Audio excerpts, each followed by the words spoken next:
Felizes todos que respeitam o Senhor. Salmo 127, um bom dia. Em nome do Pai, do Filho e do Espírito Santo. Amém. Recorramos sempre à poderosa intercessão de Maria Santíssima, nossa Mãe, e de São José, o Justo. E o Salmo de hoje reflete uma mensagem central da espiritualidade bíblica,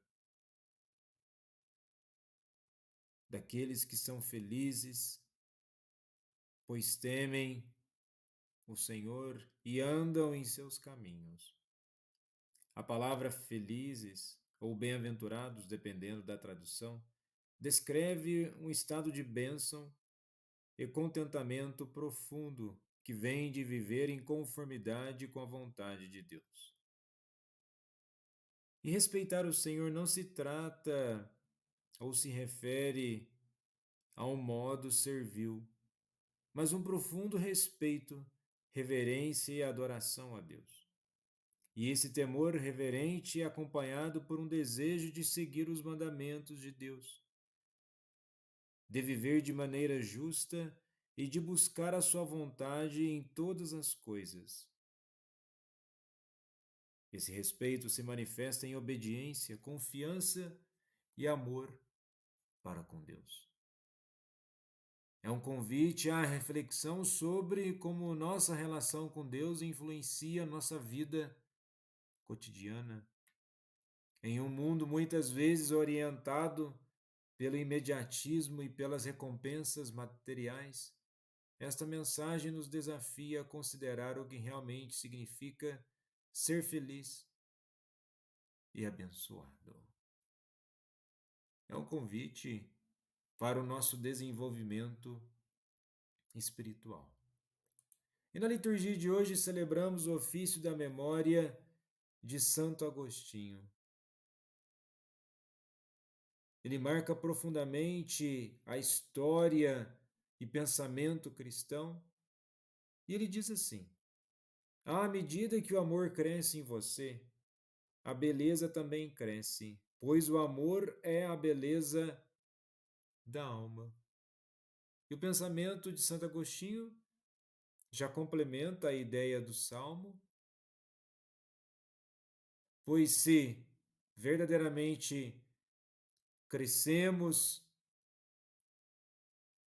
no amor, cresce a beleza e somente conseguiremos o crescimento do amor e da beleza na medida que crescemos em Deus. Na primeira leitura de hoje da segunda carta de São Paulo aos Tessalonicenses, capítulo 3, versículos 6 ao 10 e versículos 16 ao 18, inicia assim: nós vos ordenamos, irmãos, em nome de nosso Senhor Jesus Cristo, que vos afasteis de todo irmão que se comporta de maneira desordenada e contrária à tradição que de nós receberam. Bem sabeis que vós deveis seguir o nosso exemplo, pois não temos vivido entre vós na ociosidade. Então vejamos, aqui inicia com uma orientação, se alguns quiserem colocar como uma advertência. E a segunda epístola dos Tessalonicenses foi escrita para uma comunidade cristã em Tessalônica, uma cidade importante na Macedônia. E a comunidade enfrentava desafios, incluindo confusões sobre a segunda vinda de Cristo e questões relacionadas ao comportamento dentro da comunidade. E vejamos, até hoje as comunidades cristãs enfrentam desafios. E no contexto dessa comunidade dos Tessalonicenses, a cultura greco-romana da época valorizava o trabalho como meio de sustento. Mas também havia uma divisão entre trabalho manual e intelectual, com os primeiros sendo menosprezados pelas elites. No entanto, dentro do cristianismo primitivo, o trabalho era visto como uma expressão do serviço a Deus e à comunidade. E o interessante de que a dimensão do trabalho Tudo aquilo que um cristão vai fazer, ele deve louvar a Deus com aquilo que ele faz. E a orientação aqui é exatamente para que não se fuja daquilo que foi orientado. A palavra utilizada na carta, atácticos, é um termo que descreve alguém que age fora da linha, como um soldado que se desvia da formação. E no contexto refere-se àqueles que não seguem o comportamento adequado, particularmente em relação ao trabalho. Ou temos a dimensão da vivência da fé cristã. E nós somos constantemente chamados a vivermos em um estado de uma espiritualidade interior e uma espiritualidade exterior.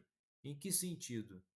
Aquilo que acreditamos verdadeiramente no íntimo do nosso ser deve repercutir no exterior de nosso ser, nossas atitudes, a nossa prática. A espiritualidade, ela é sempre ligada nessas duas dimensões. Aquilo que cremos, fazemos. E tudo aquilo que fazemos é a manifestação daquilo que cremos.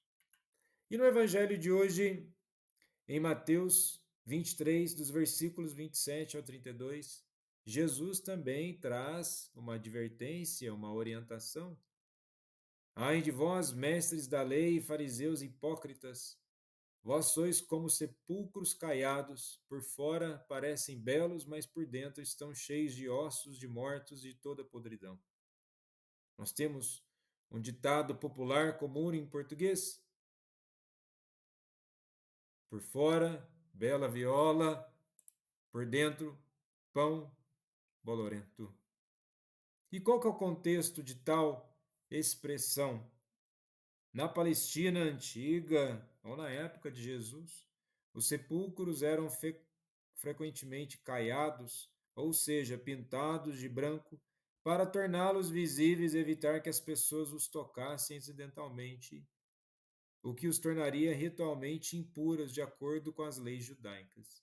Portanto, um sepulcro caiado era algo visivelmente limpo e bonito por fora, mas por dentro continha a morte e a impureza. E é o que Jesus utiliza dessa metáfora para denunciar a hipocrisia dos fariseus e escribas. Mas vejamos, a hipocrisia, ela é humana muitas vezes, não é apenas restrita aos fariseus e escribas. Muitas vezes, assim como os fariseus e escribas, as pessoas apresentam uma aparência de santidade e justiça, mas por dentro suas ações e intenções estavam corrompidas. E por isso, a metáfora do sepulcro caiado ilustra a discrepância entre a aparência exterior, uma religiosidade ostensiva, e a realidade interior, corrupção moral e espiritual. E assim como somos convidados para aprofundar a nossa espiritualidade e intimidade com Deus, somos aqui convidados a uma prática autêntica e íntegra para cultivar aquilo que verdadeiramente traz a conversão e a salvação, a obediência aos mandamentos e uma contínua purificação de nossas intenções. Santo Agostinho, rogai por nós. Jesus, manso e humilde de coração, fazei o nosso coração semelhante ao vosso.